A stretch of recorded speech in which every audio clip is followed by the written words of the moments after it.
সেই বাংলাদেশের মানুষ অদ্বৈত মল্ল বর্মনকে স্মরণ করছে কিনা না আমি জানি না এটা, কিংবা তার জন্মদিনে তার গোকর্ণ গ্রামে অদ্বৈত মল্ল বর্মনের জন্মদিনটা আগের মতো সেইভাবে উৎসাহ উদ্দীপনার সহিত পালিত হয়েছে কিনা এটাও আমাদের সন্দেহ আছে। কারণ বর্তমান বাংলাদেশে যে শাসন আমরা দেখছি সেখানে মূর্তি পূজা কিংবা ব্যক্তিকে সম্মান দেওয়া তাদের কাছে হারাম।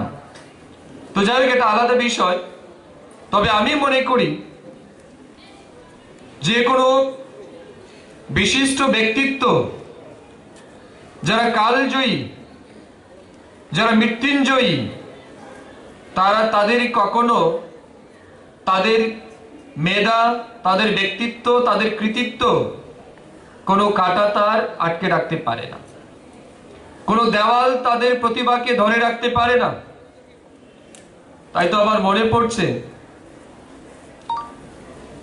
মাগো তুমি কেমন আছো পদ্মা মেঘনার পাড়ে, আঁচল কানি আটকে আছে কাঁটাতারের ফাঁকে।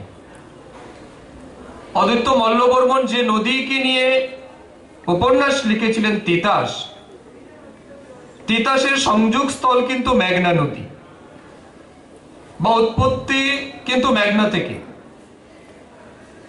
সেই পদ্মা এবং মেঘনার পাড়ে বড় হওয়া অদ্বৈত মল্ল বর্মন বা তার মাটি কেমন আছে আমরা জানি না, কিন্তু এই কাঁটাতারের বেড়া শুধুমাত্র একটা বেড়ায়। আমাদের মনে হচ্ছে যে সম্পর্কের আঁচলটা এটা শুধু কাঁটাতারের ফাঁকে আটকে আছে, কিন্তু অনুভূতিটা আটকে নেই।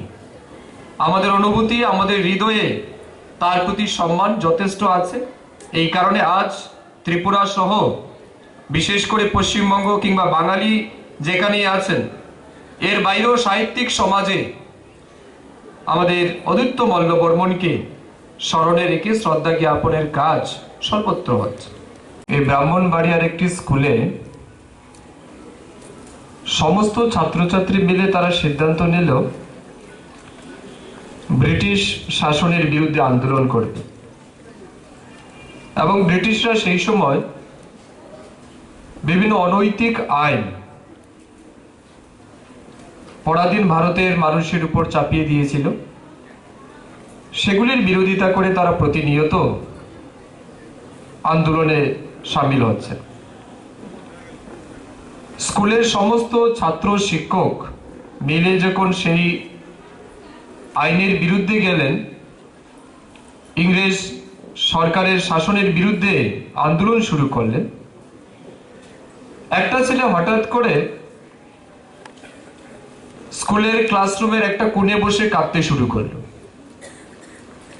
সমস্ত ছাত্রছাত্রীরা আন্দোলনে ঝাঁপিয়ে পড়েছে।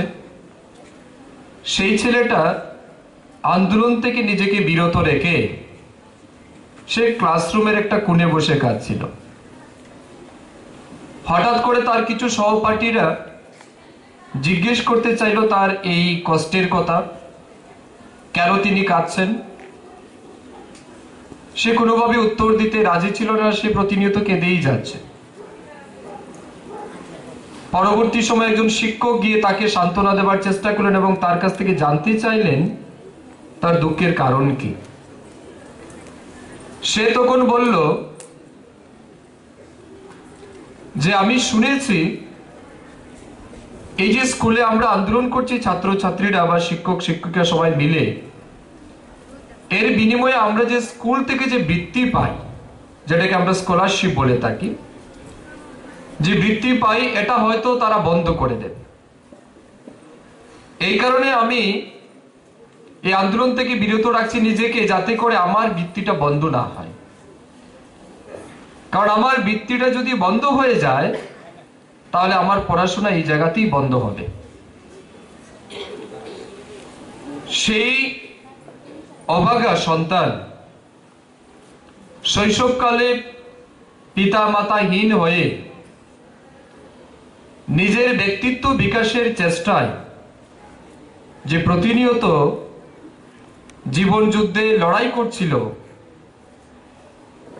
যে কাজ ছিল স্কুলের ক্লাসরুমের কোণে, সে আর কেউ নয়,